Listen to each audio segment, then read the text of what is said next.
Everyone's good? That's good to hear.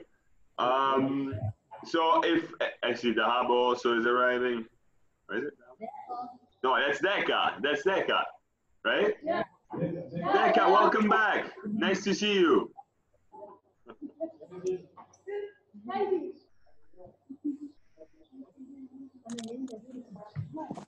All right. Abdi Aden has joined us as well. I see a screen. Perfect. Okay, I think we have almost everyone. So we're almost ready to join. I mean, we're almost ready to start, not join. Sorry, guys. Early morning.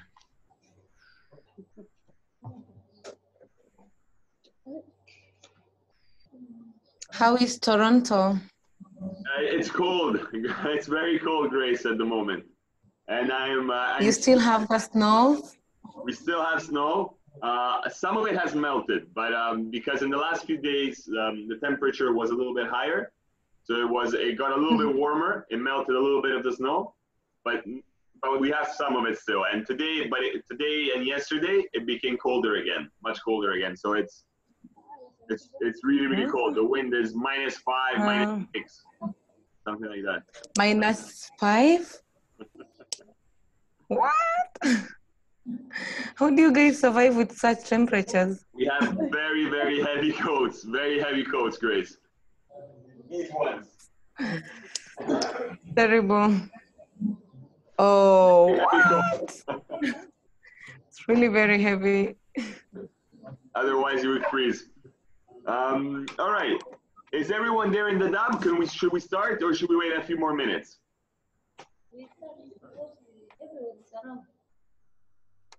Yeah, I think Isnina was saying start. Can't hear. Seraphin, I can't hear you from the back.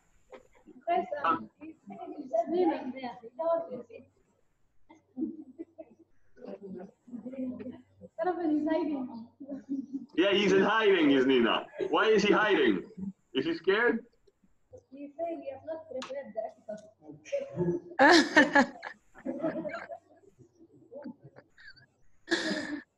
Right. Don't tell on him.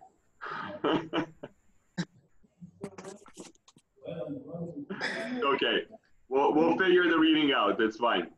All right, guys. So I think we'll start because otherwise we'll use too much time here. And then if anyone will join us afterwards, they'll as always there is the recording. So I mean they'll be able to catch up on what they missed.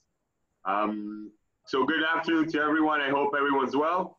I'm looking forward to being there on Monday. So I will see you all, I guess, Monday. I will meet you all in person or whoever it will be able to be there. I know Grace, I know you won't. Sahra, I know that you probably won't either. Abdi, I don't know if Abdi Aden will be there. I hope he might be able to join us. I'm not sure. I don't think so though. But anyways, I look forward to meeting most of you there in person. For those who will not be there on Monday, don't worry, there will be a Zoom link. So I will give you, as usual, the Zoom link, so you will be able to connect. We'll figure that out with Hayun later today. So you'll be able to connect as well, so don't worry about it. For today's session, what I had in mind was to basically go over Lugo's article again. Like last week, we started it. We talked a lot about our personal impressions of the reading. We spoke about some specific ideas or sentences or phrases or keywords that had resonated with us. We did say it was a very dense and difficult reading. So that's why we decided last week to break it down into like each chapter, right? Into like, not each chapter, but each subheading, right? So we decided to like give each 2 or 3 people basically the chance to speak to every subheading, so that way we can break the reading down into smaller parts. And that makes it a little bit easier, right? If we can break it down into smaller parts, because the reading itself, there is a lot in the reading. So what I was thinking for today is we basically, if we can go by each little group, each little subheading, and each group can present like maximum 5 minutes on each subheading. And then we can sort of look at it overall together. So So that way we can have an overall idea of what the whole reading is about. What is it telling us, basically? It mentions, last week we saw that it mentions border a lot, it mentions the nation a lot, it mentions culture, but what is it telling us really about all these three keywords, right? That's what we want to understand today. So what we'll do is we'll start with the first little group. Grace, I see you shaking your head.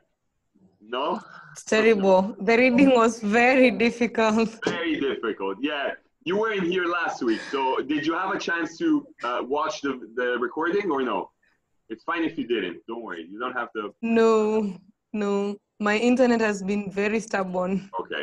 Okay, don't worry about it. So were you able to do the reading though? That you were like, yes. Mostly, okay. All right, we'll start from there. So for the first group I had, so I guess the first subheading we had, right, was the borders of border theory. And we had Grace and Isnina. So Grace, you're up right away.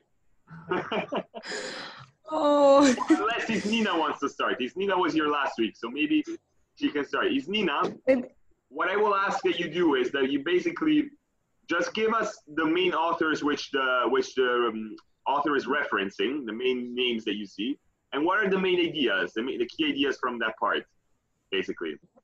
So Isnina and Grace, it's whoever wants to go first, you guys can decide. Maximum 5 minutes.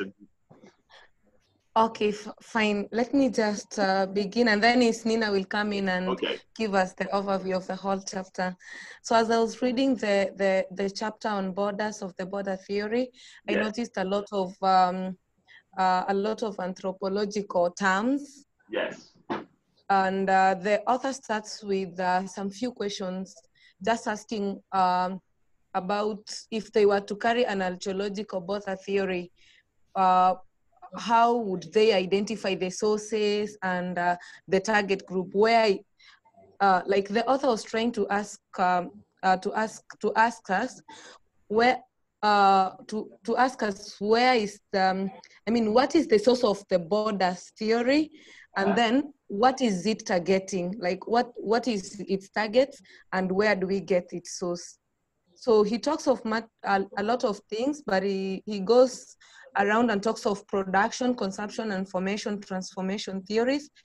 And as he continues, he tries to explain or to give some answers to what the sources of border theories are and what target group. What is its target? So in answering the question, Mr. Lugo answers by saying that the source and the target and the discourse of the border theory is can be characterized by the previous marginalized intellectuals within the academics, and by that he meant women and other minorities.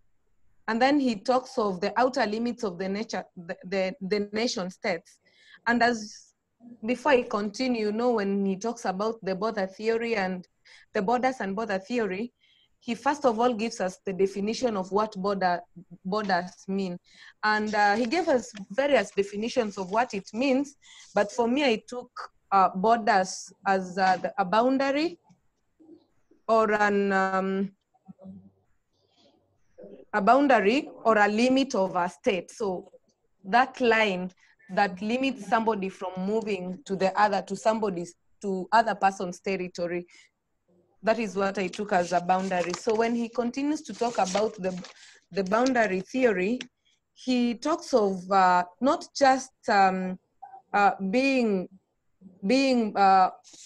limited in terms of culture, but he talks about also being limited in terms of the marginalized group, like women and the minorities. There's something that limits them from accessing what other peoples are accessing. And then he talks of culture. He goes ahead and talks about there's the theory of differences, where he talks about race, class, gender, and sexual orientation. All this was just to just give us the definition of borders. There's boundaries and limits that comes about when we talk of race, class, gender, and sexual orientations. And so he continues by saying that the crossroad of history, literature, and anthropology and sociology will give us a good definition of the border theory. And he continues by saying that although there is a faculty, there is an author called Faculty and Adelson, who has a political argument on border theory. And so his argument was that his understanding is that the political and practical importance must be rematched borderly theory in realms of the inescapable or the mountainous trains of power. So there's a lot of powers and politics around the theory of borders. And then there is different understanding between the academics and the community as he continues. Perfect. I think I'll need to stop from there because there's a lot of terminologies that really needed time. Yeah, that needed time. That needed a lot of time to read and understand. Yeah, but maybe let me give Isnina to continue, and then maybe I'll be chipping in as she continues. Sounds perfect. Thank you, Grace. Isnina, go for it. Thank you, Grace. As I read part one of the border theory, I find the article is somehow a bit understanding. It cannot be understood. It looks hard a bit, but according to, as Grace said, the article has a lot of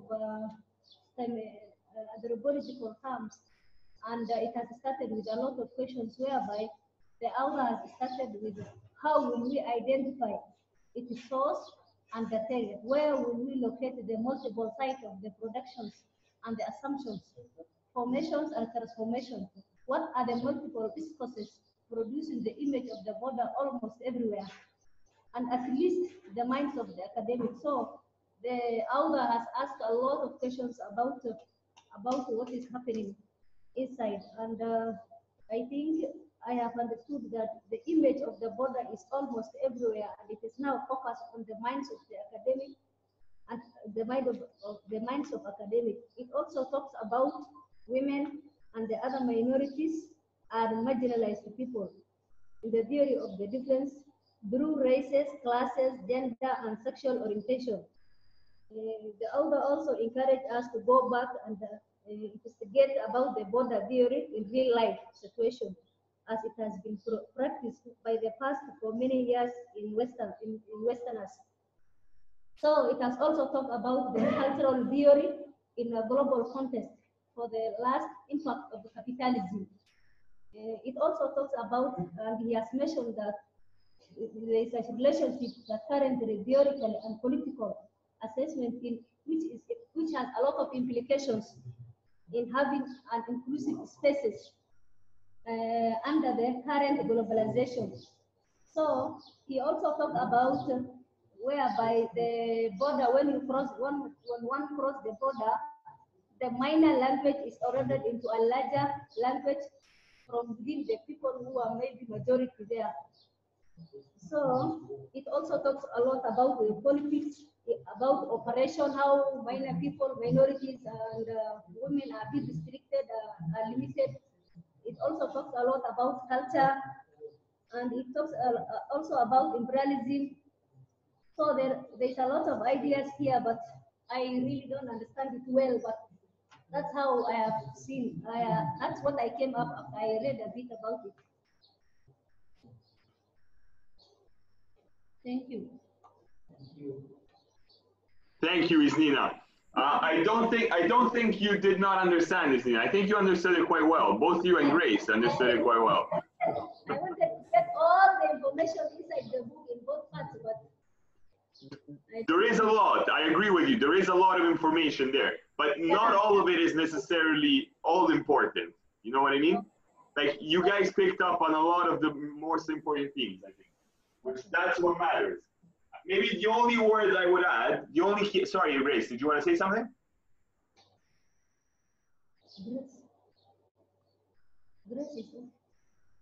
which I think it's also important to note. So he says that the border theory itself can contribute effectively to the exploration of these limits, as long as it is recognized to be, as theories of social life tends to be, a product of the codification of a multiplicity of force relation, which by virtue of their iniquities constraint gender states of power. So there is a lot of boundaries that is brought by the states of power or the engendered states of power that is causing a lot of limits and boundaries to the community, and also to the community, as Rosaldo's critique on culture was shared. Perfect, Grace. Thank you for that. That last quote that you just mentioned is extremely important, I think, right? Mm-hmm. Because it basically sums up, guys. It sums up the whole argument that that basically Lugo has throughout the article. Does everyone see the quote that Grace just read at page 45? It's like right at the bottom, right at the end of this first subheading on page 45. It's basically, it's the main part right there, and it says that it basically border cell theory itself can contribute to the exploration of these limits as long as it is recognized to be a product of the codification of a multiplicity of force relation, right? This is an extremely important quote, and I think we'll come back to it once we go through the whole article, okay? Because it's a very, very important quote. And basically in this quote, there's the whole argument that Lugo is putting forward. It's the whole argument in these two lines. So it's a very important point. Thank you, Grace and Isnina. So we'll move on to the next part, which is the current state of culture, cultural borderlands and vis-a-vis cultural patterns, which means we have, let me see, Abdi Aden and Deka. If you guys want to speak briefly about the main ideas and most important key ideas from this part, from this little part on the culture, the current state of culture. Okay, thank you, Mitra. In these subheadings that we have been assigned about the current state of culture or cultural borderlines, these cultural patterns, there are three individuals who have shared or contributed their ideology based on culture patterns in relation to culturally relevant, culturally borderlines, I mean. So the three individuals who have shared their ideology are like Rosaldo, Stahlins, and Otno. So for Rosaldo, in relation to culturally borderlines, he sees that there is a classic norms of analyzing culture in the borderlines. And those classic norms make it difficult to study the different zones within and between cultures. And he further said that those classic norms have created conflicts, contradictions, and constituents among the societies at both social and political level. And even the author of the article has agreed about Rosalda's idea or theory, where he said now the author that it was more of implicity than explicity. And the other individual contributor was Stahlins, who argued that culture as a double existence in cultural borderlands, where he said that the double existence, like one existence, like the number of dialects a culture consists of. And in the other existence, like as we live in culture, or the way we live in culture, where both of them be related to a system and action and a structure and upgrade.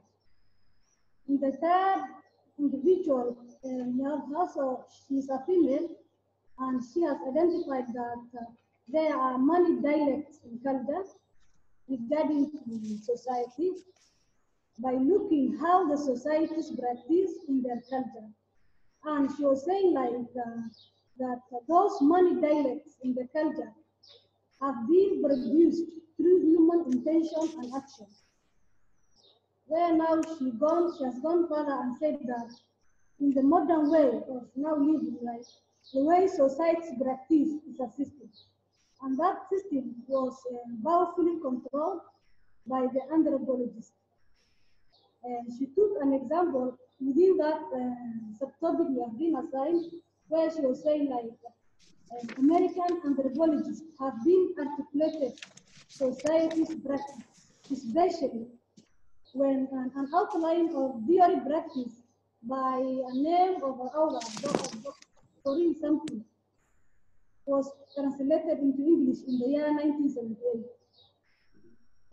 And it is with regard to culture, it is in every society or communities who share maybe a common culture, there is a limit in which every single individual among the societies or the communities needs to pay attention or needs to practice within that limit. I think it is it means within the nations, they are when there are lives of people who have common shared, who have common or who have shared culture, language, history. Like for example, now we have the culture who have common or a shared culture, in which now the borders can be set. To my suggestion, it's so for those implicity to my idea, it is they want to come up with a form of colonization within the state. It is colonize for those individuals who may eager to cross the border. If maybe the cultural borderlands is more of implicity. Each and every individual who wishes to cross will have an option, they will look those set rules, since it is clear.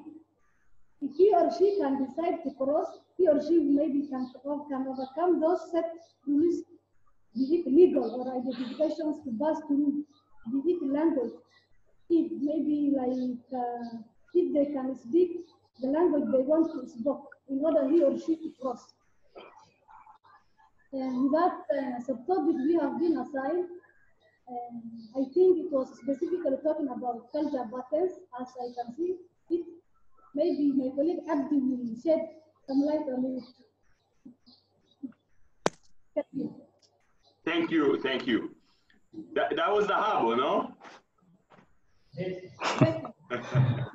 Thank you, Dahabo.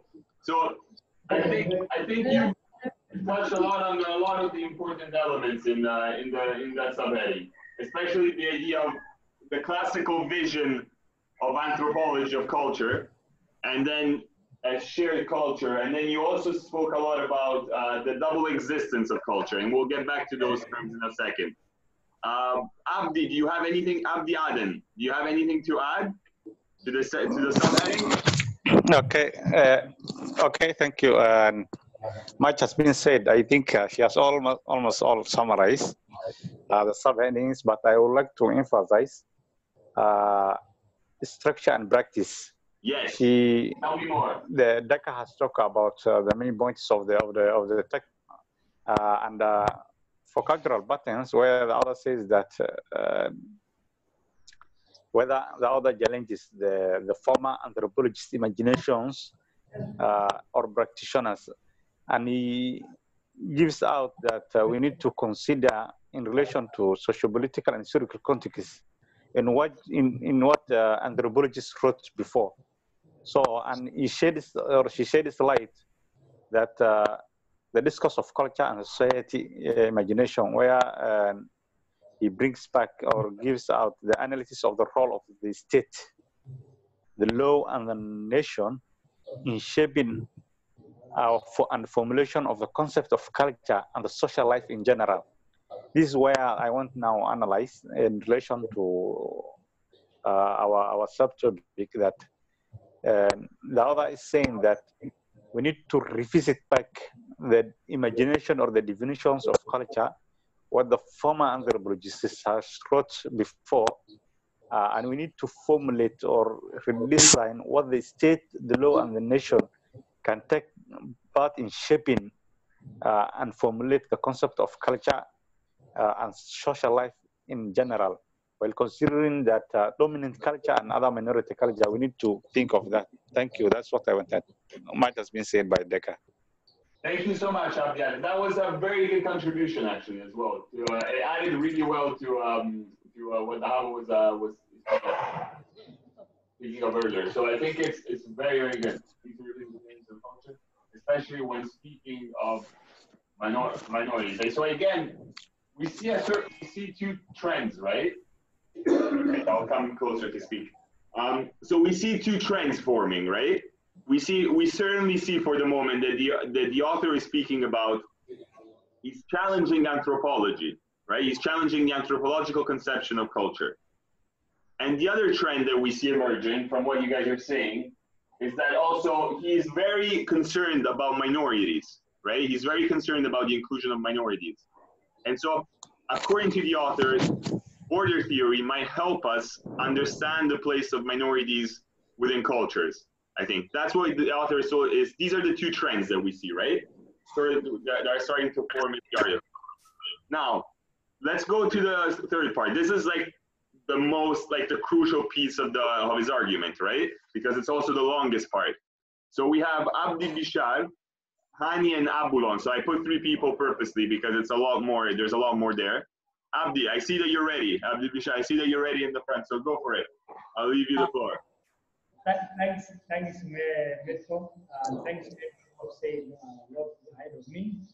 And our path will be culture and the state. And simply, if you see the title of the article, it's like the reflection on border theory, culture and the nation. Now, the nation now is substituted to the state.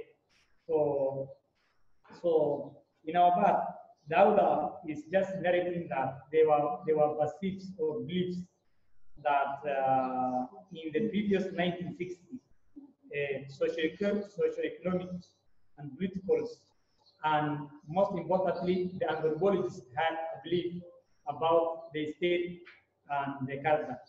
And as now Mr. mentioned, the author is trying to challenge those anthropologists' view, and in the start, and it talks about the suppression of structure and the practice relations was embedded with the concept of culture and the society.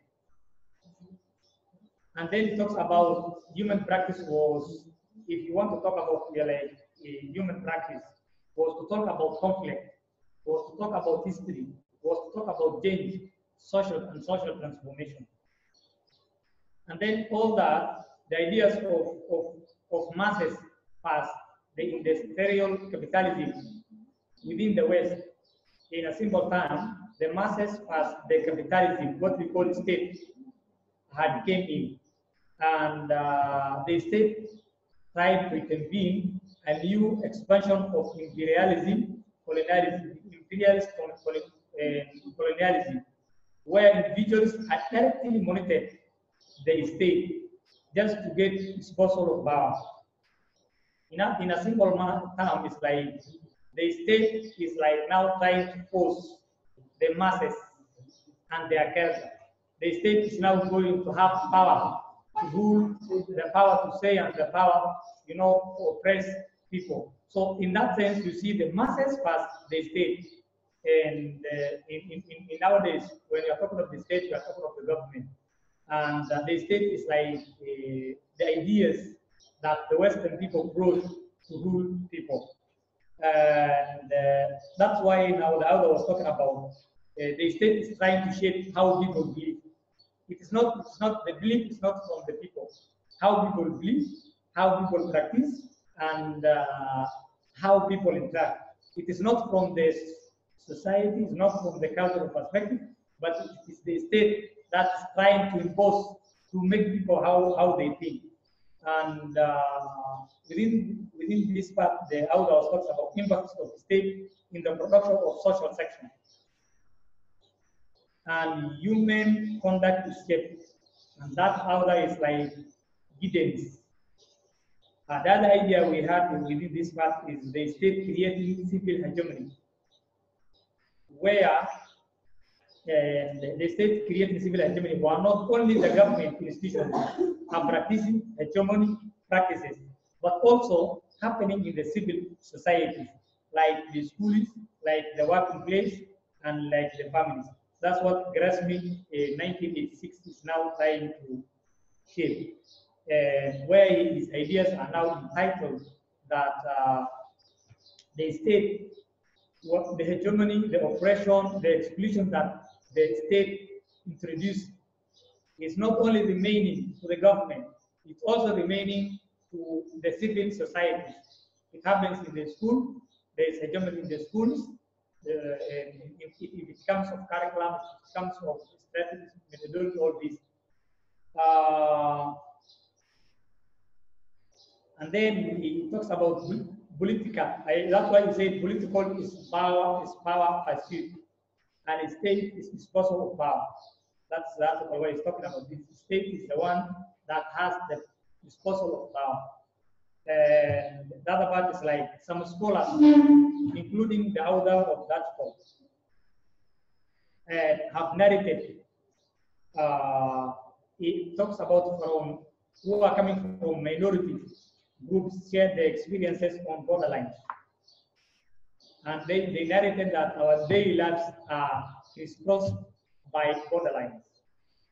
That's what they're saying, like, and their daily lives and the society's daily lives is mostly embedded by borderlines. Borderlines in a sense that it's not only the physical border, but it is like the cultural borderlines, like what my colleagues over said, that people of this kind of culture, people of this kind of category have the antagonism to each other. And this antagonism is created by state, is created by the Western way of thinking. And in that also talks about the cultural borderlines is associated with identity. Yeah, the cultural borderlines is associated with identity. In a simple term, it's like the borderlines in the cultural perspectives is mainly influenced by the identities. It's influenced by the nation. For instance, now like the cultural that might be the nations in Kenya believe might be quite different from the culture of the neighboring country. And also within the country, there's consistency, there's regions, and this the way of thinking, the cultural perspectives is borderline. They are not free to each other. There's that kind of restriction within the cultural borderline. That's what Ronaldo was trying to to entail about the article. And I think like I'll give chance to Blanc to say something, and my other sister, then I'll make surprise. Yeah, to not to add much, but only to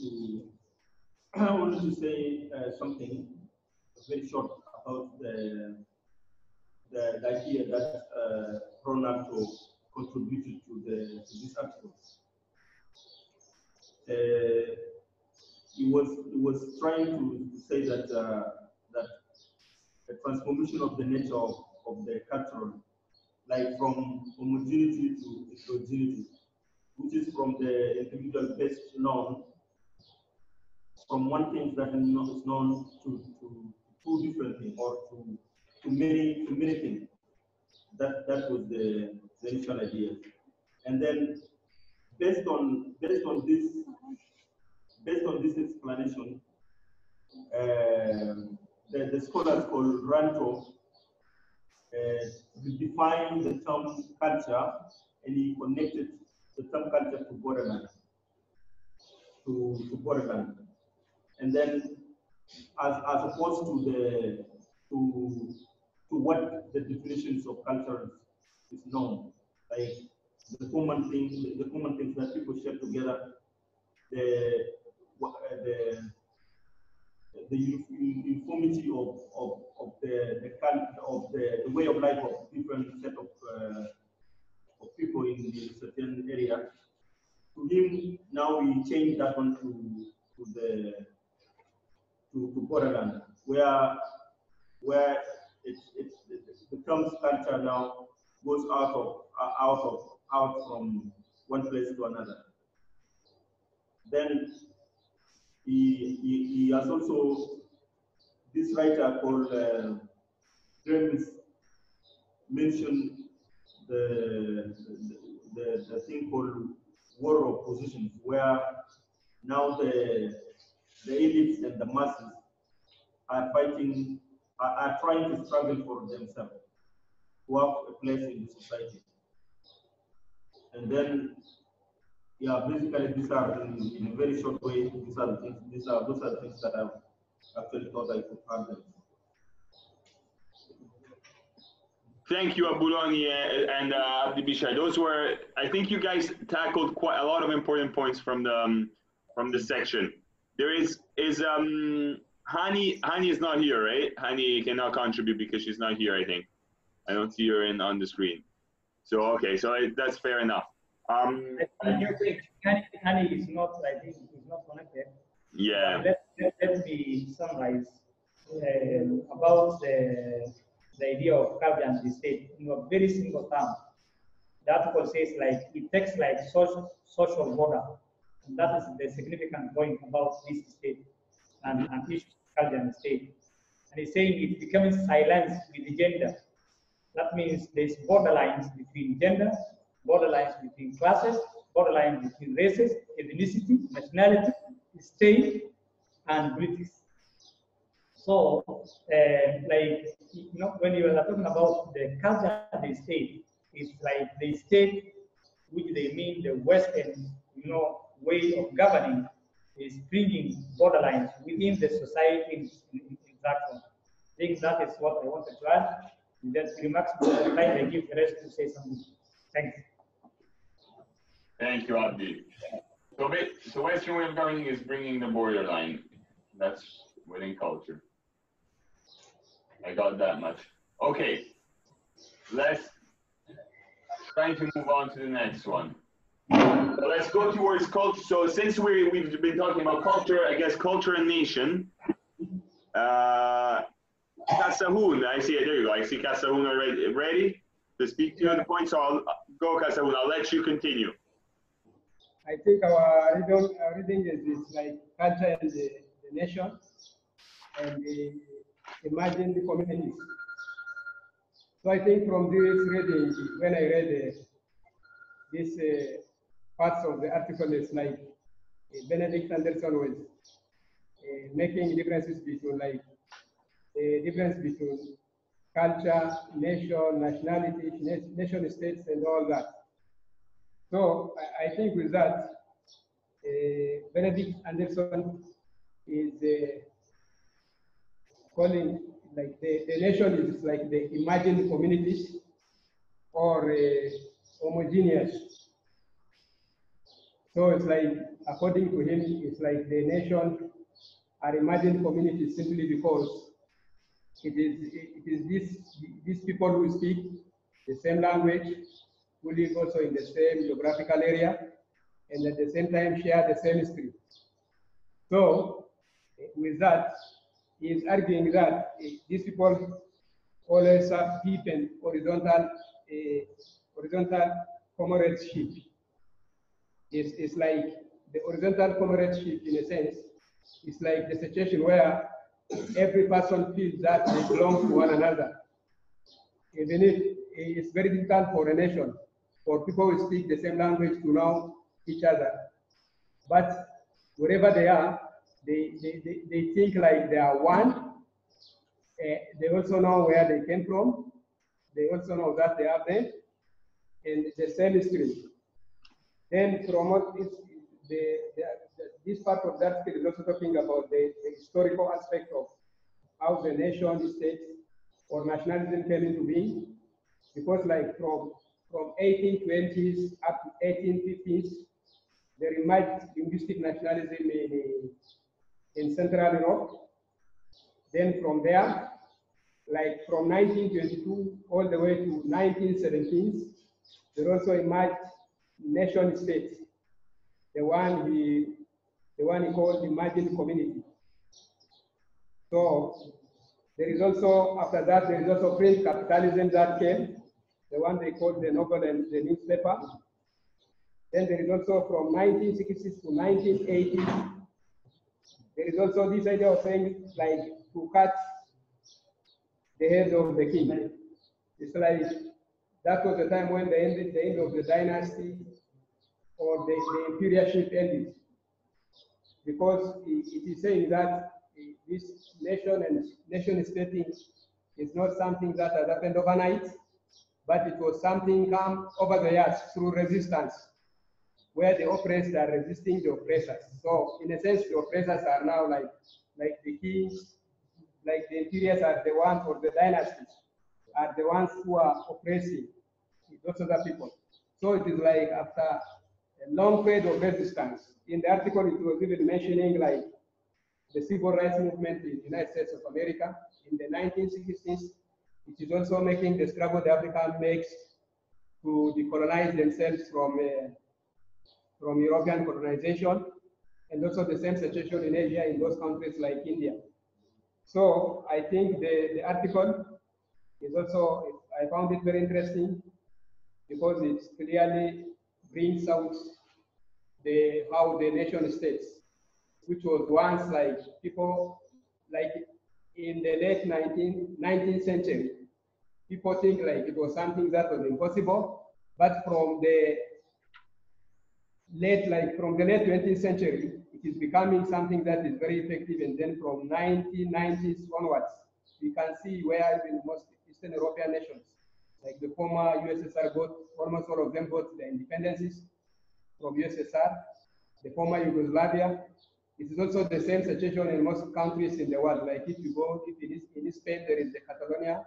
In Africa, there are also those people who have already had that, and those who are still in the process of getting. So I think I found it very interesting. Though I found some terms which is again very complex, like the theory of multiple subjectivity, cultural borderlands, are the kind of things I want you to at least to say something on it. The theory of multiple subjectivity and cultural borderlands. Thank you, Mirko. Thank you, Kassahun. Thank you so much. Wait, one second, I'm just finishing to write up nation. Okay, who else did we have in this group? Let me check again. Yes. Sahra. Yeah. Great. Yeah.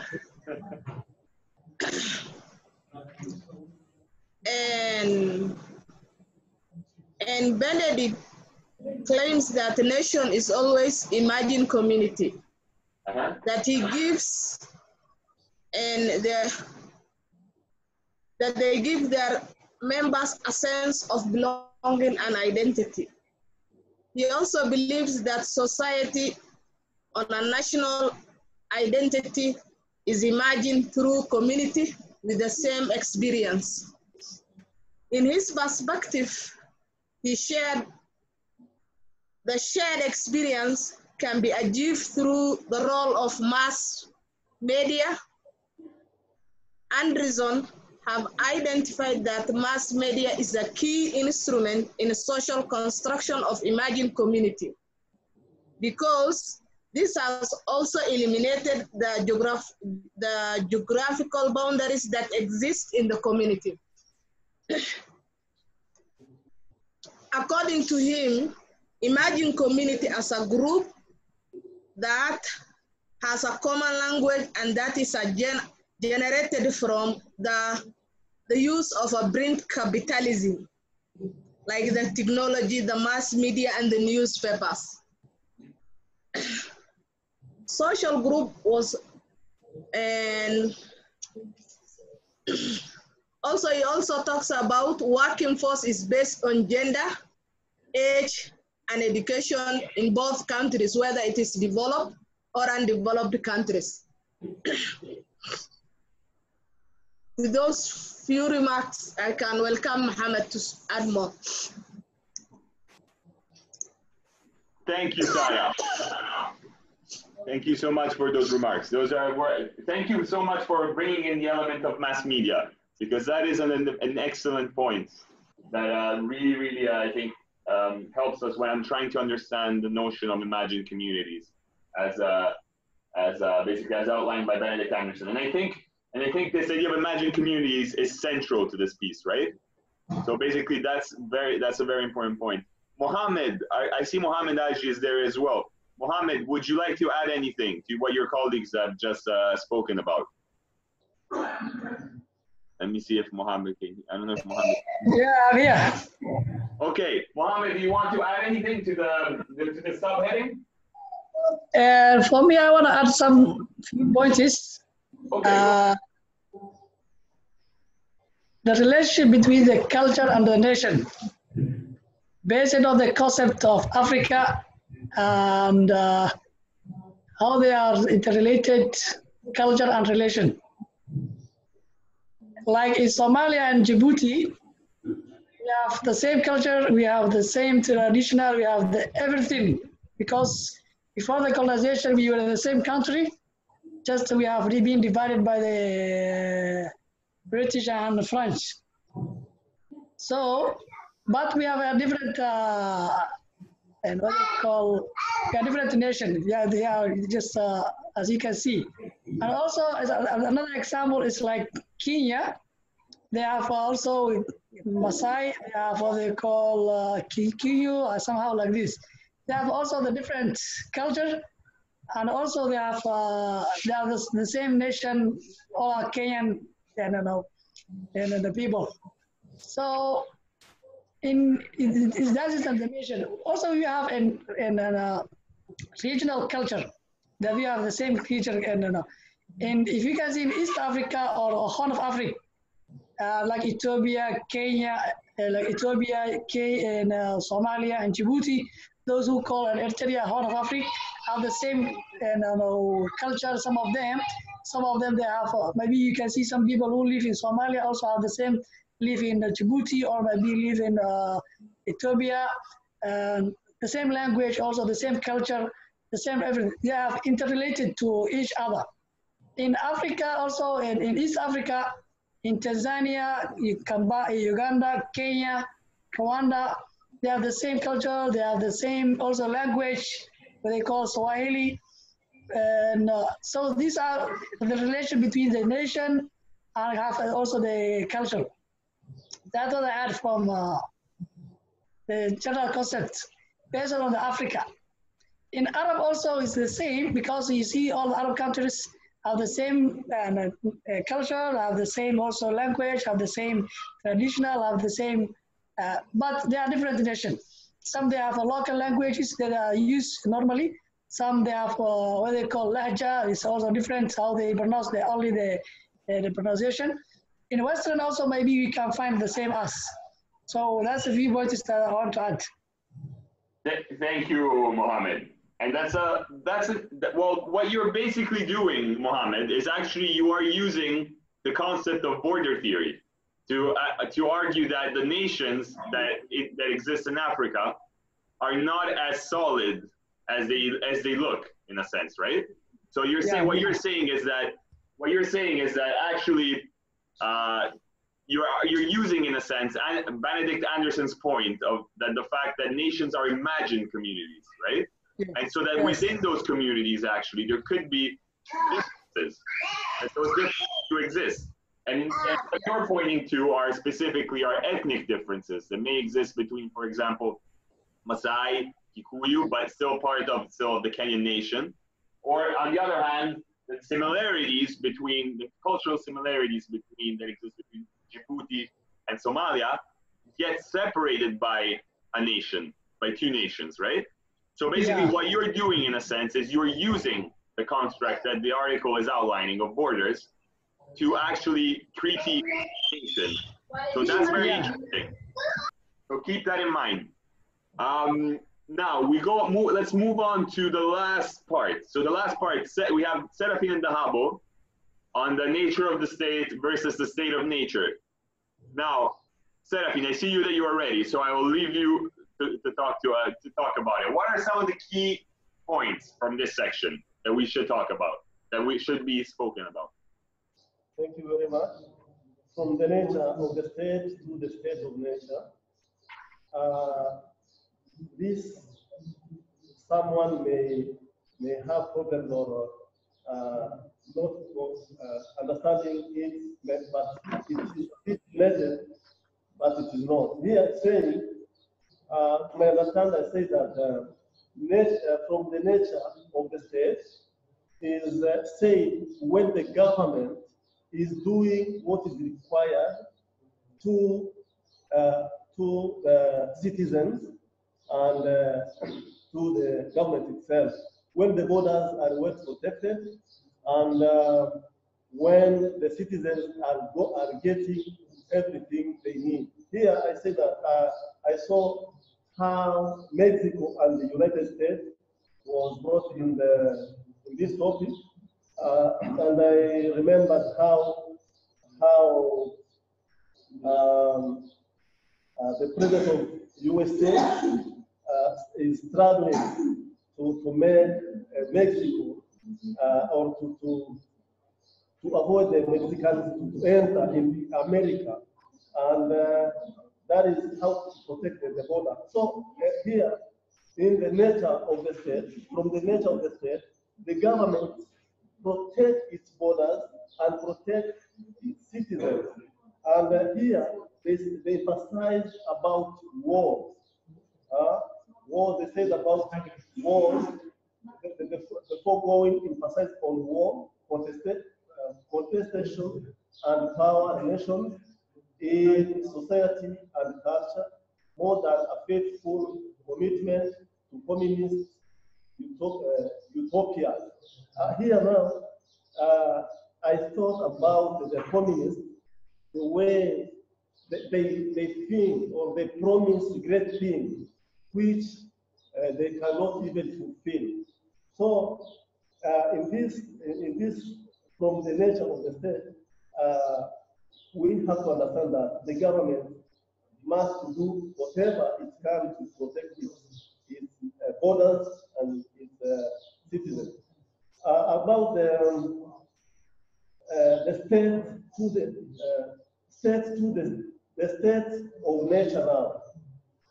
From the state to the nature, here, to my thinking, is that the country is full of disorder, problems, fighting everywhere, and the government itself it cannot procure or give security to its citizens and even to the country or to the borders.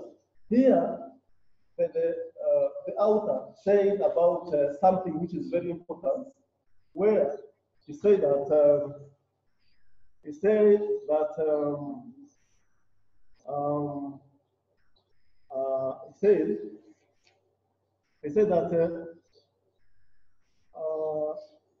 that the state of nature is inherently about chaos, disorder, and war, and that the only remedy is to impose sovereignty.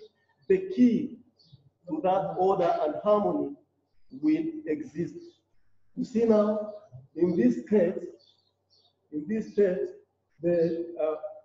the government is not able to control its borders, while it will give the leading to the king, so that the king may the king's their rules is just what I can say that is to impose people, dictatorship. So that is what I found in the state of nature. Dahabo may add some points if she has. Much has been said by Seraphin, and I want to add one or more 2 points because time also goes. Yeah. So. There you are. I think so. So now, as we are discussing about the from the nature of the state to the state of nature. So after I read the short articles that me and Seraphin was signed, it talks about the culture within a society, what are the borders that allows them respect and practice. As the state of nature has a disability between the society, the politician, and individual because of the civil power which exists to impose the borders and the nature of the country. Also, the theory talks about culture and nation, but as we know, every country has its own border, which controls and or allows the movement of the citizen. Although most of the communities have moved from one part to another, either through displacement, capitalism, or economic investment outside the original country, but diverse the cultural background. As the king himself, who was reacting against the late 19th century, also assigning the generalized transformation of society to specific historical periods like Jamaica and USA, either also Somalia and Kenya. Somali people were displaced, the civil war, and others escaped famine and prolonged growth across the border of Somalia to Kenya border as asylum seeker. This brought integration among Kenyan and Somali, but the state of the nature brought the problematic present the government of Kenya, where the refugees movement were restricted, and later turned competition with its former, especially since 1992 to 2003. This is in this recognition turned challenge of culture and intermarriage among people from Somalia and local communities. Also, Trump, the current president of the USA, also restricted the movement between the Mexico and USA borders, where he started to brainwash the white people through saying, we want to close the border of Mexico with a big wall that can prevent the smuggling people who are prone to insecurity and others, which is not true. But the politicians and those who are investing in the country starting to give donation to that border. Also, another layer of capitalism, also vision of the state being dismantled by multinational corporations, particularly in Mexico, more specifically USA and our Mexico borders, where both the Mexico communities and the USA have a relationship in terms of capital investment. Also, they have marriage after they have had been married, which made them to have children to be multinational corporation, but the nations did not recognize their parents who are not citizens of that nation, where the theory stated border subjected who claim citizenship that has transcended boundaries. The article also talks about social life changes and produces itself through cultural, historical contingents and through activatory. This is true because when the society socializes and understands the importance of life, which connects with culture, language, this totally transforms the historical culture of the community who are living in that nation. So that's what I want to say. Otherwise, thank you. Thank you, Dahabo. And thank you, Seraphin. Thank you to both of you. Can I ask Dahabo and Seraphin, before you stop, can I ask you, did you understand who Hobbes is? Can you explain to everyone who Hobbes is? Or did you not catch that? Dahabo, did you catch who Hobbes, H-O-B-B-E-S, Hobbes? Did you notice there's someone called Hobbes in that section? Yeah. Did you guys understand who Hobbes is? More Hobbes, who wrote for earlier British monarchy. Yeah, we have that one. Also, that's right. Against the late 19th century, Okay, thank you. Earlier crown. Okay. Okay, so this way we've sort of gone over basically most of all of the article in an hour. I know that the hour is up now. So what we'll do is on Monday when I come to the DAB, we'll try to work on this basically a little bit more. But for the moment, what we have so far is that basically, as we can tell, we have what each little part talks about, right? So basically, the first part, like Grace and Isnina said at the beginning, is mainly about questions, right? The author starts off with a series of questions. He's basically asking us if we were to trace back border theory, right? This idea of border theory, where would we trace it to? And which authors would we include, right? And not only that, but what is the potential? What is the benefit of using border theory today? That was the idea that the author starts with, right? Then he goes into looking at how culture has been conceived traditionally and how it's being conceived today. Then he moves on to talk about how the state has changed. The way we look at the state has changed, right? Traditionally and then today. And then he goes into thinking about how the nation, the way we look at the nation has changed from traditionally till today, right?